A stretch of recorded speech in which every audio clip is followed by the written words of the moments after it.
This special feature webinar is an updated webinar from a September 2019 webinar we did on the alerting functionalities, and there are several updates and UI enhancements. So we're excited to showcase not only how you can leverage the alerting feature, how it can benefit you and your response capabilities, but also the new features that you wouldn't have seen in the previous webinar. We'll start by going over what CBRNResponder alerts are.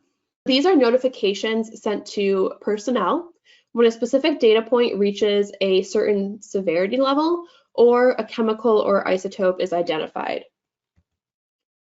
Alerts can be set at the organization level and the event level, so you can determine how you want to receive these notifications, whether that be a text message, a push notification, or an email. The first thing we like to remind everyone and every user is that you are responsible for determining how you want to receive your alerts.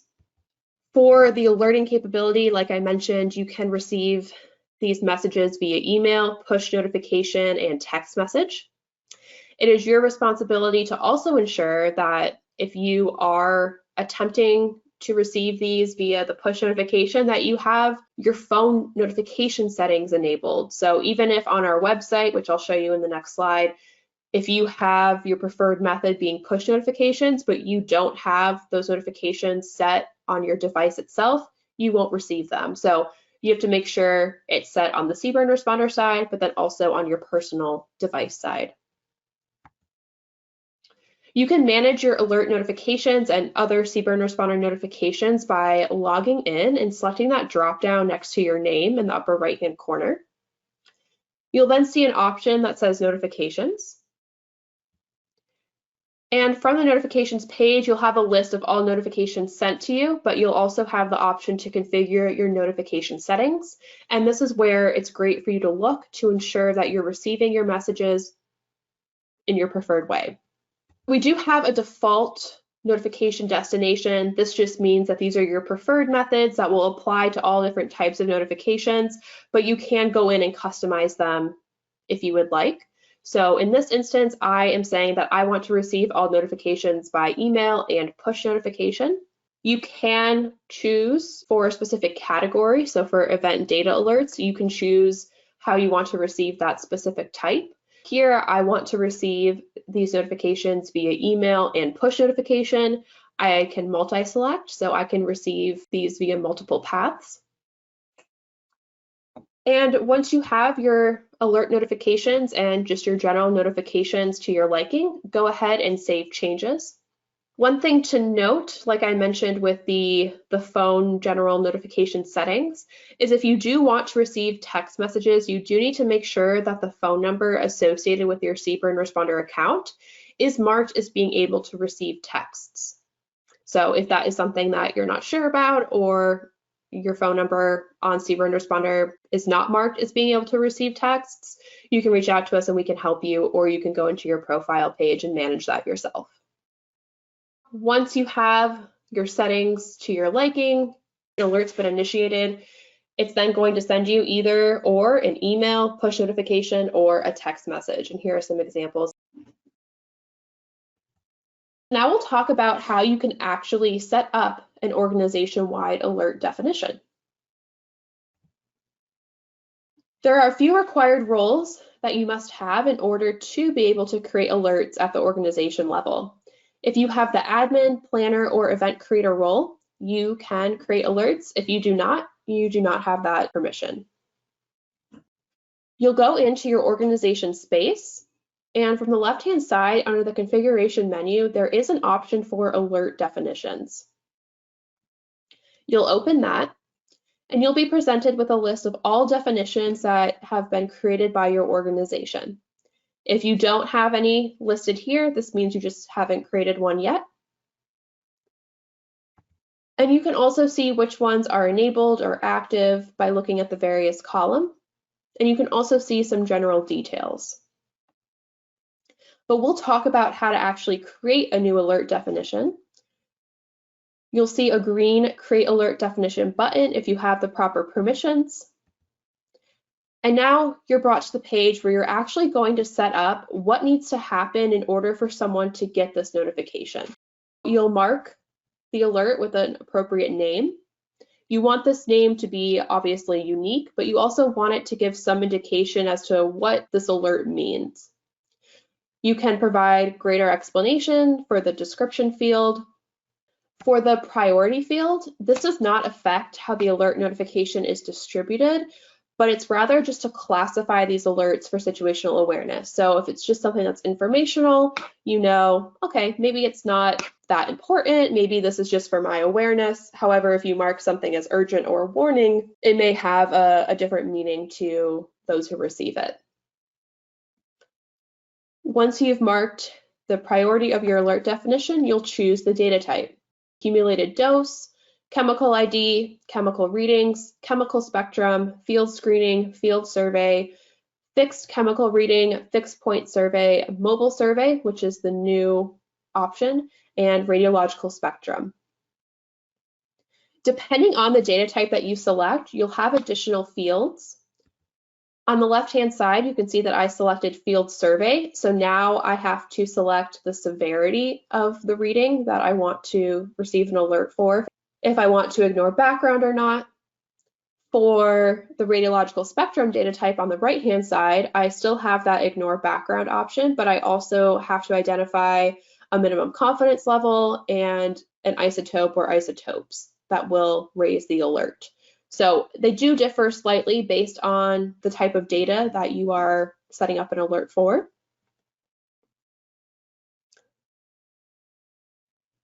A question that we've received in the past, and we've updated our messaging to make this a little bit easier for you to understand, is what does this severity mean?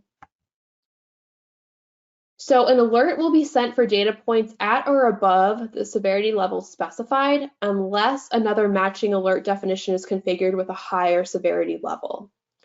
So I'll talk about a few examples and what that means, so that way when you are setting up an alert and you're trying to determine what you want the severity to be specifically for field surveys, hopefully this will help you.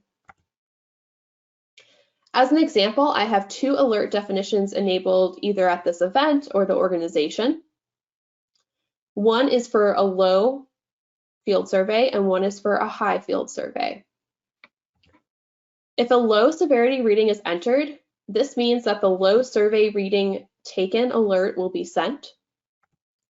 If a medium severity reading is entered, the low survey reading taken alert will also be sent because it is above the low threshold level but below the high threshold level. And lastly, if we enter a high or very high severity reading, then the high survey reading taken alert will be sent, not the low one. We will only send one alert per data point. You can always select the tooltip more information when you're creating an alert or one that's already been established, and it will let you know an alert will be set for data points at or above the severity specified. Likewise, with the field survey data type, you have some additional fields such as the ignore background, but whenever you see that green question mark, this is referred to as a tooltip, and you can get more information as to what that means.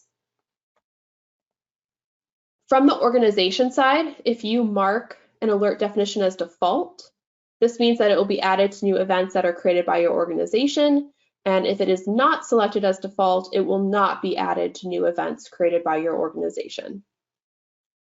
And lastly, you want to select who is actually receiving these alerts.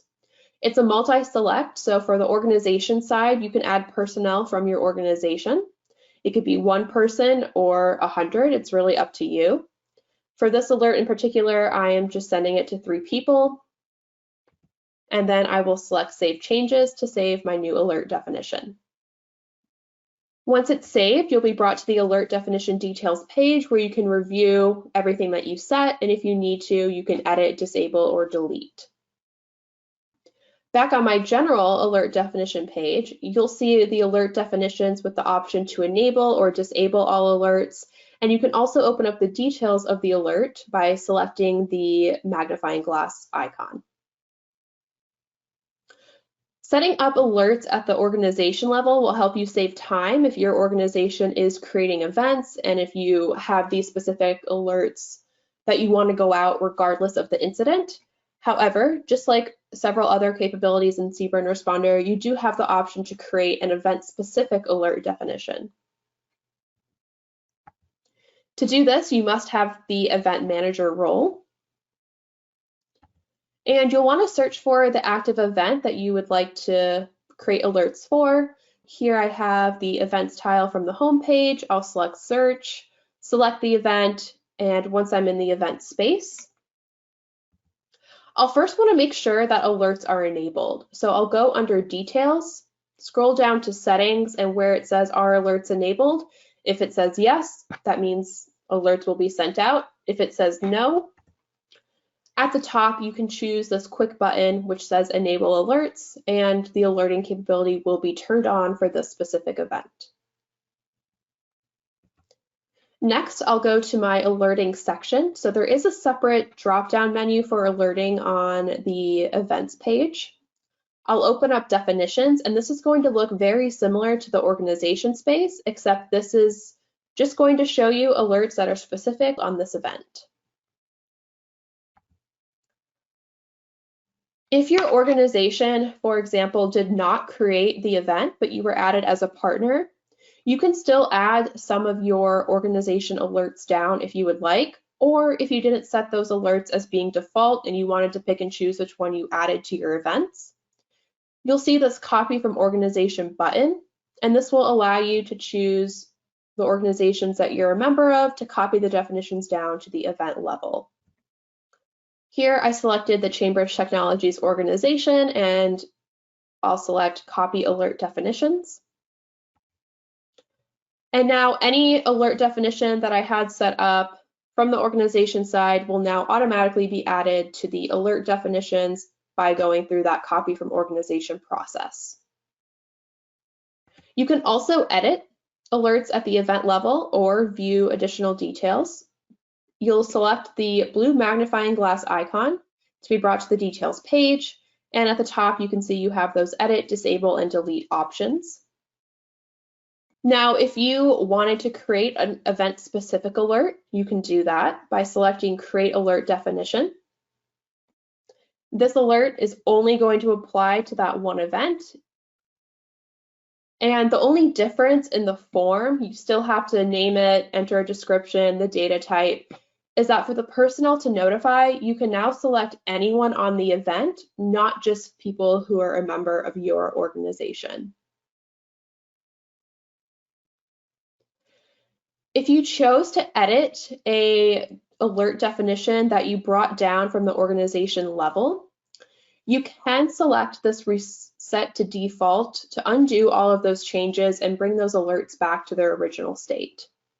For your own record-keeping purposes, you can choose to export all of the alerts to an Excel file, and then you also have quick links to enable or disable all alerts from that main definitions page.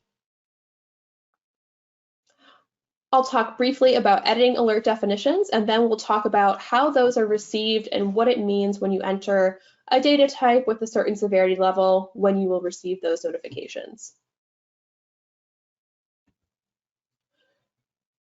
Right now, I'm in the event-specific alert definitions page. However, the editing process works the same for the organization side.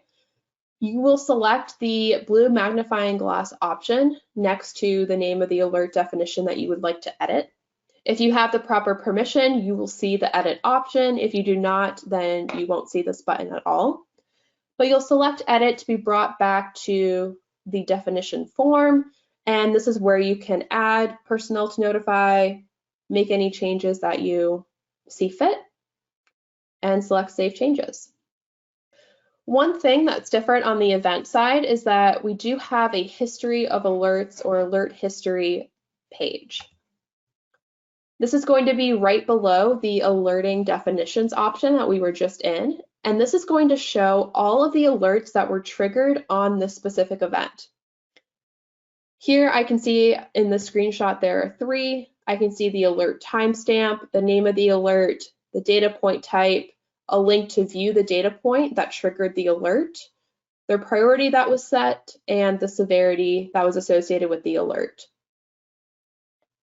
I'm going to open up the first one that I see here. So this is the alert that was triggered on February 6th at 10:23 a.m. And I'm brought to the alert details page. I can see when the alert was raised. I can see a link to the data point and general information about the reading. So I can see that the reading that was entered was 1.22 MR per hour. And now we'll go through a demonstration of receiving and viewing alerts. Looking at this alert definition named CLA alert, it will only be utilized if it is enabled. This alert will send out a notification for the field survey data type that has the low severity level, regardless if the reading has been manually marked as background. And Christine Alston, myself, will be the person to receive that alert. Now, if I'm a data collector, let's say I enter 1.22 MR per hour, whether that be from the website or mobile application. I save my data point and it gets uploaded to the server. When the data point is uploaded, we are going to be doing some back-end calculations to determine what the severity level is. So I entered the 1.22 MR per hour, which falls within the low severity range that I have set. And then my reading is classified as a low severity level reading. Since the alert is set up for any field surveys with the low severity level, messages will be sent out to the personnel to notify that I pre-selected. Here's an example of an email. I have the source, the name of the event. I have the name of the alert, the priority, data type, and the severity. There could be one or multiple readings that meet the same alert definition, and you have a message indicating why this alert was sent out. So it says the severity for the below readings is at or above the severity specified for the alert. If you only had this one alert set, anything at or above the low severity level will trigger an alert. If you had an alert set up for, let's say, a high severity level, then anything that's high or above will send out that high alert, not the low level alert. Then a notification is sent, whether that be via email, text, or push notification. However, just to ensure security, we do not indicate the actual reading itself in the alert notification, but we do give you links to see that information. So this is the email. I have a link to view the alert details and to view the associated field survey. For a push notification, I can select the push, and for example, on iOS, it says that there has been one alert has been raised. I can either open it in my mobile browser or go directly to the mobile application to view the alert. If I select View Alert, I'll be brought to that alert details page in the CBRNResponder mobile application. If you do receive a push notification, but you're in the middle of something or a text and you don't want to look at it at that moment, you can always navigate to your event page on your mobile application and open up the alerts section. Here it says that I have 4 unread alerts. I will open it. I can see the list of all of my alerts on this event. I'll select a specific alert and I will get all of the details. So I selected the CLA alert, the second one in that list, and I can see the timestamp, the name, the data point type, the severity, and if I scroll down, I can see some data point information. So I know that the 1.35 MR per hour was the reading that was entered that triggered this alert. You can also view data points from the web. So if you got an email notification, you can click that link in the email. And you'll be able to see the reading details and the alert details itself. Because data points and alerts are linked to one another, you could also view the alert information directly from the field survey detail. The left-hand screenshot is showing you a section on your field survey details page. There is an alert details section. You can select view alert details and you can see why this data point triggered an alert. You can configure these alerts to match your procedures, your processes, whatever makes the most sense for you, and who should be receiving these messages when these readings are entered. We do have an updated job aid on the alerting functionality, so if you want to download that, it is at your disposal. We will also be uploading the slides and the recording of the video to the resource library and on YouTube. If you have any questions about the alerting capability or CBRNResponder in general, you can email us at support@cburnresponder.net.